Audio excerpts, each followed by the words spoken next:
I was just 18 years old when I first experienced loneliness, and I had no idea what to do with myself or how to handle it. Now 4 years later, I'm happy to say I'm in a really good relationship, I've got better people around me, but the truth is, I still struggle with loneliness from time to time as I spend a lot of time working just by myself. So I want to give you 7 tips which throughout this journey has really helped me, so I'm hoping that it really helps you as well. Number 1, accept that there will be times where you are going to be alone. A lot of the advice nowadays tells us to just keep busy and keep kind of running away from the fact that we feel lonely or those feelings inside of us that we kind of want somebody. But the truth is, there are going to be times where you simply cannot run away from it. And I want you to use those times to really try and understand who you truly are. I genuinely feel like loneliness comes from not really just understanding who you are and losing your purpose, which I'll get onto in a minute. But I really want you to use that time when you can't run away from it, like going to bed, whether you're getting ready for work, whatever it is, and you're stuck in your own mind, to try and understand and talk to yourself and understand what brings value to your life and who you truly are. Now, a great way that you can do this is by number 2, redefining your purpose. For me, loneliness was coming from a lack of understanding as to what was in here. I wasn't talking to myself, I didn't know what I truly enjoyed, so I want you to redefine your purpose. And what I mean by that is redefine what gets you out of bed, what gets you out of rut, and it's not going to be easy, but I want you to find something that will get you out of bed as soon as possible. I want you to find something that you can value. Now, with mental health especially, a great way to start with dealing with your mental health is going through the physical health route.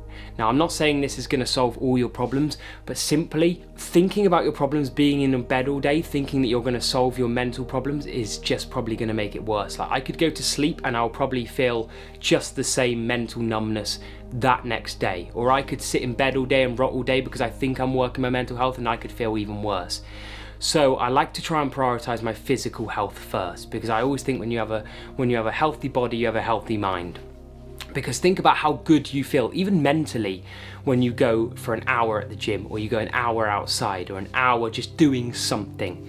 You feel so much better mentally as well. Now, I'm not saying this is going to be the 100% solution to your mental problems, because I do think you need to do some mental work here and sit and talk to yourself and understand yourself, but this is a great start. Number 3, reconnect with your inner child. Now, this is super important if you are a little bit confused as to what will bring you that happiness and joy after that hour of work of whatever you do.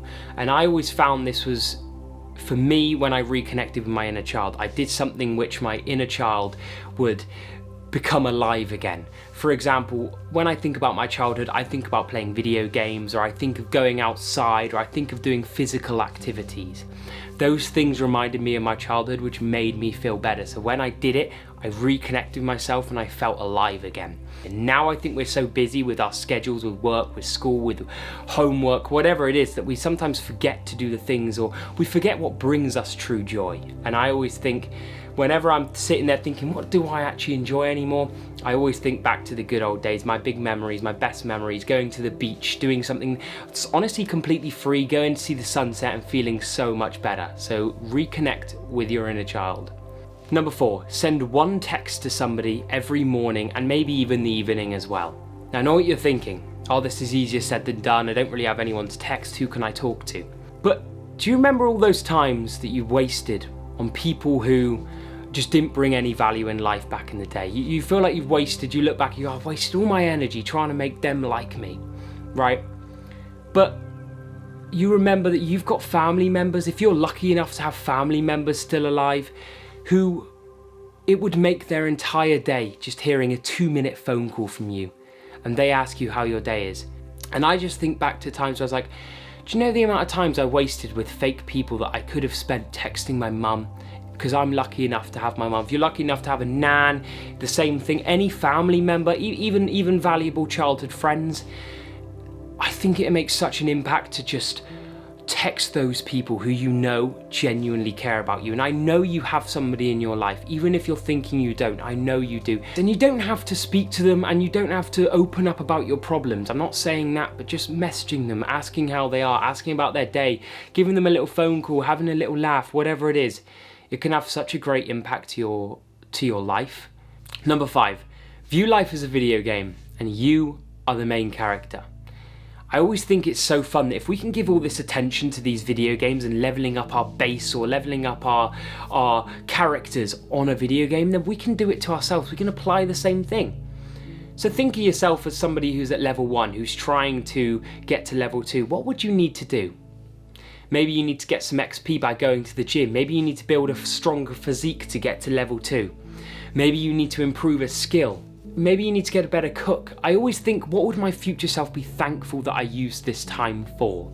And when I look back at really dark times, especially 4 years ago, I look back and I thank myself for the times where I actually took action to learn something, whether that's improving my physique, learning a new skill, bettering my camera work. And now I'm trying to level up my character even more. I'm trying to learn cooking. I'm trying to learn more about the world. I'm trying to become more educated. I think there's nothing more beautiful than being on your own life's mission. Like, that's your purpose, is you, upgrading you. Rather than focusing on other people, this is your time to focus on you. You've got all this time, invest it in yourself. Number 6, date yourself. Right, and it took me too long in my self-improvement journey to learn this. I did a video where I actually took myself out for a date a couple months ago, and it was generally the first time that I actually took myself out on a date. And I know it can be seen as this really tough, maybe embarrassing, maybe socially awkward thing, but how good I felt, how confident I felt, how much growth I felt from taking myself out was absolutely amazing. Now think of it this way, you can completely flip the way you think here. Think about this.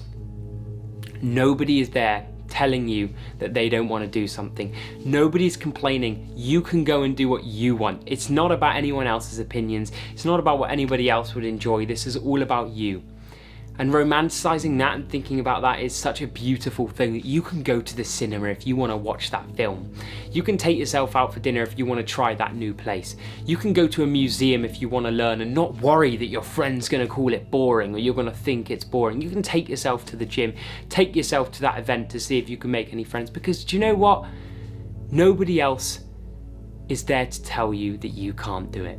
Now, number 7, change your perspective. And I've got a bonus tip, so just stay on for a little bit longer. We're almost there. This is going to help you a lot. Now, according to the World Health Association, 1 in 6 people globally experience loneliness. Now, I'm not saying that in a way that's going to solve your problems, right? I get that. You want solutions. But understand this. More people are suffering than you think. Now, if you think of 1 in 6 people, that's probably a family member. That's probably a colleague that you don't realise is also suffering. That's also strangers which you walk past every single day on the street. Now, I'm saying this to say that imagine if somebody came up to you and just talked to you a little bit during your day. How great would you feel? So try and do the same. Try and be that role model as well. You don't know what people are going through, so I know it's not a solution directly, but if you can try and make someone's day a little bit better by helping them and complimenting them, then please try and do so.